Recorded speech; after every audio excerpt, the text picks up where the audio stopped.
எங்களது யூடியூப் சேனலுடன் இணைந்திருக்கின்ற அனைத்து ஓய்வூதிய நலன் பெறுவோருக்கும் வணக்கம். நாங்கள் இன்றைய வீடியோ மூலமாக இலங்கையில் தொடர்ச்சியாக ஓய்வூதிய நலன் பெறுபவர்கள் ஏமாற்றப்பட்டு வருகின்ற ஒரு சூழ்நிலை சம்பந்தமாக பார்க்க இருக்கிறோம். அதில் பல்வேறு விதமாக தொடர்ந்து ஓய்வூதியர்கள் அரசாங்கத்தினாலும் அரசு அதிகாரிகளினாலும் ஏமாற்றப்பட்டு வந்த சந்தர்ப்பங்கள் பலவற்றை நாங்கள் எங்களுடைய பல வீடியோக்களில் உங்களுக்கு தெளிவுபடுத்தி இருக்கின்றோம். இன்றைய வீடியோ மூலமாக குறிப்பாக வெளியாகி இருக்கின்ற 2 சுற்றறிக்கைகளும் முழுமையாக நடைமுறைப்படுத்துவதில் ஏற்பட்டிருக்கின்ற காலதாமதம், அதாவது ஓய்வூதிய முரண்பாடுகளாக இருக்கட்டும் அல்லது ஓய்வூதிய நலன்களை கொடுப்பதற்கான சுற்றறிக்கையாக இருக்கட்டும், இவை கூறப்பட்டவாறு அமுல்படுத்தப்படவில்லை என்ற ஒரு ஆதங்கத்தில் ஓய்வூதிய நலன் பெறுபவர்கள் உள மன உளைச்சலுக்கு ஆளாகி இருக்கின்ற பல தகவல்கள் வெளியாகி இருக்கின்றன. இதன் அடிப்படையில் பார்க்கின்ற போது முன்னதாக 2025ஆம் ஆண்டின் வரவு செலவு திட்டத்தின் அடிப்படையில் ஓய்வூதிய நலன்களை பெற்றுக் கொடுப்பதற்காக 2 சுற்றறிக்கைகள் இதுவரை வெளியாகி இருக்கின்றன.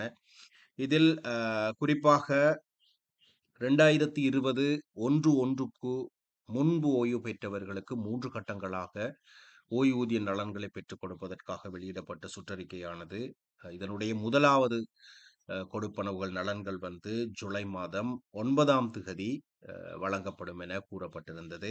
இதன் போது இந்த சுற்றறிக்கையானது காலதாமதமாகி வெளியிடப்பட்ட ஒரு சூழ்நிலை காணப்பட்டது. அதாவது உங்களுக்கு அந்த சுற்றறிக்கை காணக்கூடியதாக இருக்கும். அதாவது உரிய நேரத்தில் அந்த சுற்றறிக்கை வெளியிடப்படாததன் காரணமாக ஓய்வூதிய நலன்களை வழங்க முடியாத ஒரு சூழல் காணப்பட்டது. எனவே ஜூலை மாதம் 9ஆம் தேதி ஒரு சிலருக்கு ஓய்வூதிய நலன்கள் வழங்கப்பட்டது. அதே நேரம் ஓய்வூதிய கணிப்புகளை செய்வதற்கு ஏற்பட்ட காலதாமதம் போன்ற காரணங்களை கூறி ரூ. 2,500 ஒரு கொடுப்பனவு ஒன்றை, இடைக்காலத்து கொடுப்பனவு ஒன்றினை வழங்கியிருந்தார்கள். பின்பு ஆகஸ்ட் மாதம் 7ஆம் திகதி இந்த சகலருக்கும் இந்த கொடுப்பனவுகள் சீர் செய்யப்பட்டு வழங்கப்படும் என கூறப்பட்டது. இந்த தகவல்கள் ஓய்வூதிய திணைக்களத்தினுடைய உத்தியோகபூர்வ தகவல்களாக நாங்கள் எங்களுடைய சேனல்களில் வெளியிட்டிருந்தோம். அதே நேரம் ஓய்வூதிய நலன்களை பாதுகாக்கின்ற அமைப்புகளும் ஓய்வூதிய திணைக்களத்துடன் தொடர்பு கொண்டு பெற்றுக்கொண்ட தகவல்கள், இவற்றை ஆதாரமாக கொண்டு எங்களுடைய சேனலிலும் இந்த தகவல்கள் உங்களுக்கு வழங்கப்பட்டது.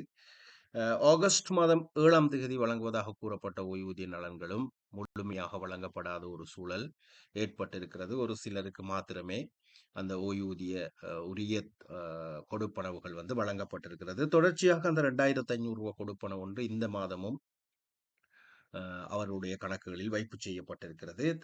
இவர்கள் கூறுகின்ற விடயம் என்னென்றால், செப்டம்பர் மாதம் 10ஆம் தேதி இது முழுமையாக சீர் செய்யப்படும் என மீண்டும் அவர்கள் கூறியிருக்கிறார்கள். இதன் மூலமாக ஓய்வூதிய நலன், இந்த காலத்தில் ஓய்வு பெற்றவர்கள் தொடர்ச்சியாக ஏமாற்றப்படுவதோடு அவர்களுக்கு நிஜமாக எவ்வளவு ஓய்வூதிய நலன் அதிகரித்துள்ளது என்பதை அவர்கள் அறிவதில் ஆர்வமாக இருக்கிறார்கள். அத்தோடு இன்னும் ஒரு சுற்றறிக்கை வெளியிடப்பட்டது. அதாவது 2025 முதலாம் இலக்க ஓய்வூதிய நலன்கள் தொடர்பான சுற்றறிக்கை.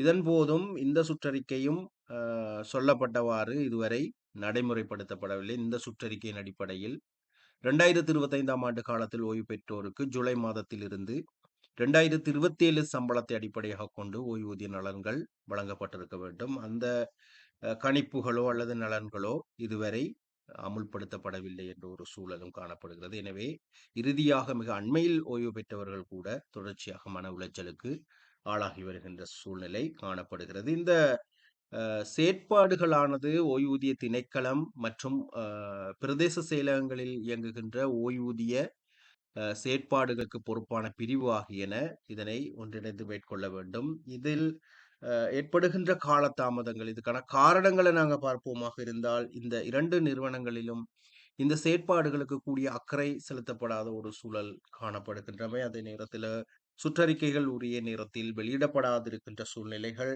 மேலும் இந்த சுற்றறிக்கைகள் தொடர்பாக இந்த கணிப்புகளை செய்கின்ற அரசு அலுவலர்களுக்கு போதிய தெளிவின்மை, அதாவது சுற்றறிக்கையில் காணப்படுகின்ற சில வார்த்தை பிரயோகங்களை சரியாக உள்வாங்கிக் கொள்வதில் இருக்கின்ற சிரமங்கள், எனவே இவர்களுக்கு தைரியமாக அந்த சுற்றறிக்கையை அமுல்படுத்த முடியாத ஒரு சூழல் காணப்படுகின்றன. மற்றும் இந்த செயற்பாடுகளுக்கு ஒரு முன்னுரிமை அளிக்கப்படாத சூழ்நிலை, அக்கறையின்மை, இவ்வாறு பல காரணங்களினால் இந்த நிலைமை ஏற்பட்டிருக்கிறது. ஓய்வூதிய நலன்களை அரசாங்கம் வழங்குவதிலும் பல குறைபாடுகள், வழங்கப்பட்ட இந்த சிறிய கொடுப்பனவுகளையும் வழங்குவதற்கு இவ்வளவு காலதாமதம், இப்படியான இழுபறி நிலைமைகள் காணப்படுகின்றமை எங்களுக்கு தெளிவாக உணரக்கூடியதாக இருக்கிறது. எனவே ஓய்வூதிய நலன் பெறுபவர்களே, நீங்கள் உங்களுடைய இந்த விடயங்களில் உங்களுடைய உள ஆரோக்கியம் தொடர்பாக நீங்கள் விசேட கவனம் செலுத்திக் கொள்ளுங்கள். பார்ப்போம், செப்டம்பர் மாதம் 10ஆம் தேதி என்ன மாதிரியான சூழல் ஏற்படுகிறது என்பதை நாங்கள் பார்ப்போம்.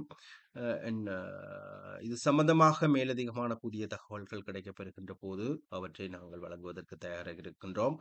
இந்த புதிய ஏற்பாடுகளின் அடிப்படையில் ஓய்வூதிய நலன்களை பெற்றவர்கள் கமெண்ட் செக்ஷனில் எவ்வாறான ஓய்வூதிய நலன்களை பெற்றுக்கொண்டீர்கள் என்ற தகவலை பதிவு செய்யுங்கள்.